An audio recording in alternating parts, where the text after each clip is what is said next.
Alright, y'all, I'm Aaron Rodriguez, and we're here talking Game of Thrones. The third episode just premiered today, The Queen's Justice, and we're going to talk about it a little bit.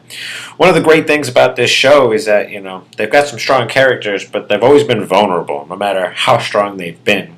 And if you think that you're in a good position and you're not vulnerable, that's when the carpet just take out from under you, and it's just never any good. Alright, so first we'll talk about Jon Snow, because that's always a fan favorite. Jon Snow's a beautiful character because he is compelled to do the right thing at all times, and that makes him vulnerable. It's something that he learned from his father, Ned Stark, who always tried to do the right thing. And then it was kind of reinforced with the Brotherhood that he experienced up at the Wall and with the honor and code. So that's kind of been a big deal to him his entire life.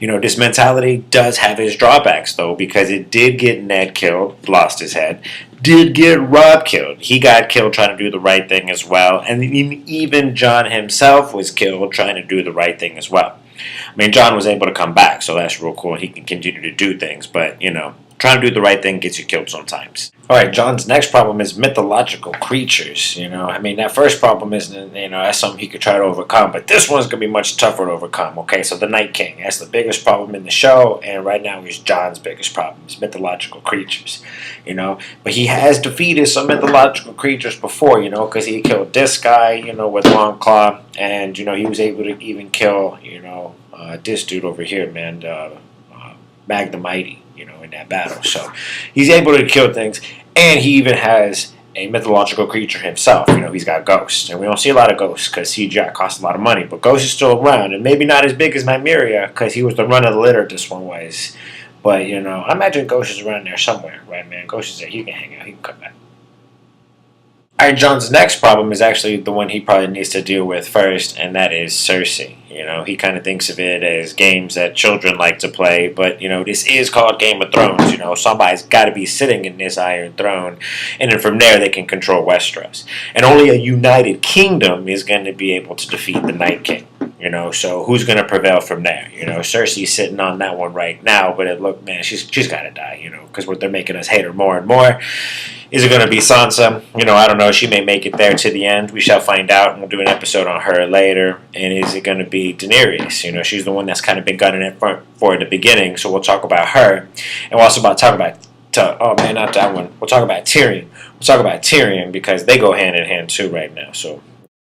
Tonight's episode actually, progressed this theme of vulnerability that the show has had through its entire series, but, it went along with Jon today because, immediately it opens with him arriving in Dragonstone and he's disarmed. Daenerys takes his weapons, so immediately there. And then when they go into the throne room, she's the one with all the names and he's the one that's just like, that's just Jon Snow from wherever. Alright, and then we get that scene with Jon and Daenerys, man, and it was crazy because they walk in the throne room, and Jon kind of comes on in, and man, he's just there, and Daenerys kind of comes on, she's already kind of sitting there on the throne, and she's like, man, you need to bend the knee. He's like, nah, man, I don't want to, and then she's like, man, but you got to, because of like history and ancestry, and he's like, nah, that's fucked up, we don't play that game anymore.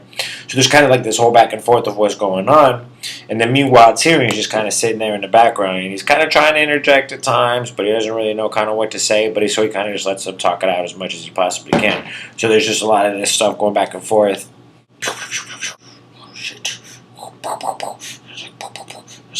And then in that conversation, there's this interesting moment, because as Daenerys and Jon are talking, she offers him something that he's always wanted his entire life. She offers him, she was like, man, you could be the Warden of the North, you could be the Lord of Winterfell.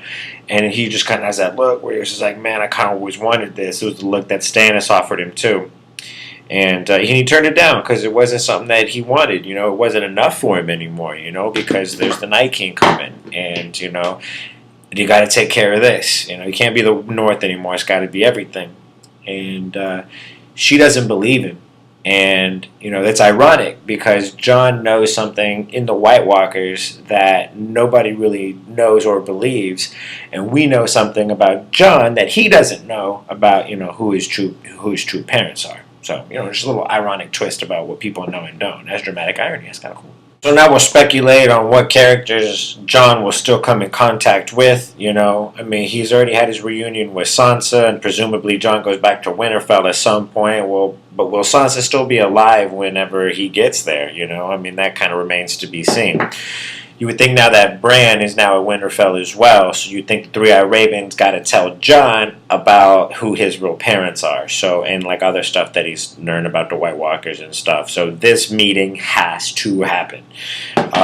Really, man, I want him to get back with Arya. Him and Arya got to talk. They got to talk in that room where he gave her needle, and they got to just be in that moment again. And it's going to go back to season 1 when they both kind of went in different directions. And that was just going to be beautiful if these two come back together. And then the bonus wild card is the Red Woman. She said tonight's episode that she, that her role's not done. So presumably she does kind of come back at some point. And you would think that he's got a role to play, and she might still kind of too. So let's find out what happens here.